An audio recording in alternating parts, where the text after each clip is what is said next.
I guess you could say I was slightly excited about getting this camera, aka the purchase I had been thinking about since before the camera was actually even announced. Now, I will admit I'm a huge Peter McKinnon fan and had my eyes set on the 1DX Mark II, which then changed at the announcement of the 1DX Mark III, only to see the coming of the EOS R5. This got me going. And then I find out being in Australia I was going to have to wait an extra 4 or so months to get this, which had me feeling extra anxious. And future me weighing in right now, I do apologise I decided to take 4 months to actually edit and release this video. Life, hey. However, this is the time, and I have to say, after using this camera for a little while, she does it right, mate.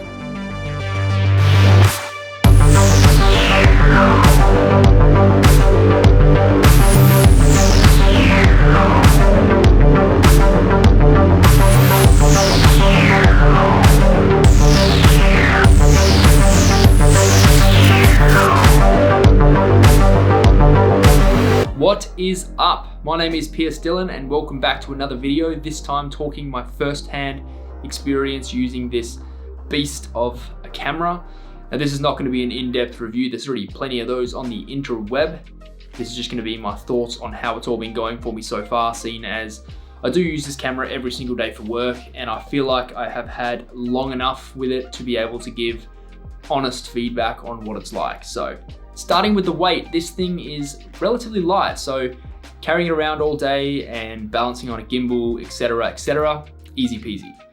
But I don't own any RF glass at the moment, and so using the EF to RF adapter and then attaching my 24 to 105mm lens makes this thing a pretty chunky little monkey. As you may be aware, I mostly shoot video, and the quality and the colors that are coming out of this thing, woo! I guess close to or exactly as you would expect for a 45 megapixel sensor. Generally, I'm shooting one of the 4K settings and it just turns out nice and clean with more than enough dynamic range, especially if you go ahead and use C-Log. But the obvious file sizes can potentially slow down the workflow, not to mention the size of the 8K files. We filmed a clip in 8K really wide so we could punch in and track the subject through the frame in post. And for a 30-second clip, it turned out to be like 5 gigabytes or something stupid like that. Turned out really nice though. While on the subject of shooting video, I've got to say my main gripe would be the lack of full HD 120 frames per second. Why on earth would there be pretty much everything else except for 1080 120? A lot of people might turn around and say, but you have 4K 120, which might I add looks amazing. But again, for workflow and file sizes, what if I don't always want to shoot at 4K 120?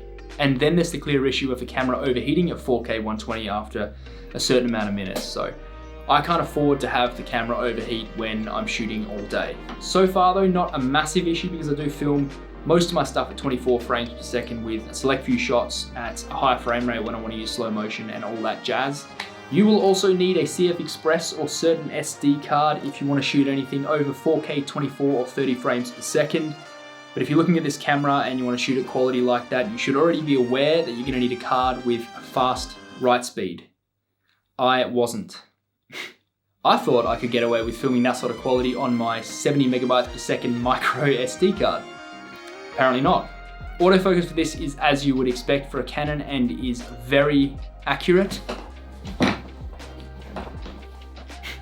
I mostly use manual focus though, and the focus peaking and focus guide are a huge help, and I can already see myself relying on these way too much.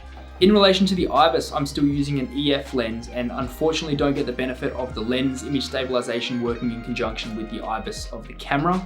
I do plan on getting an RF lens sometime soon though, so I will get back to you on that one. Anyways, as a videographer, I can't complain too much except for that 1080 120 frames per second issue, which will hopefully get fixed or added sometime down the line in a firmware update. And then there was the obvious price hike for being in Australia and New Zealand, which sucks. In regards to photo, I'm actually in the process of doing a photo comparison video using the old faithful 80D against the Canon R5 and how noticeable it would be with that APS-C sensor against the full frame 45 megapixel beast that is the Canon R5. So hopefully that video will be out soon. that is it for today. Thanks for tuning in. Please like and subscribe if you want to follow the journey, and I will see you in the next video. Bye.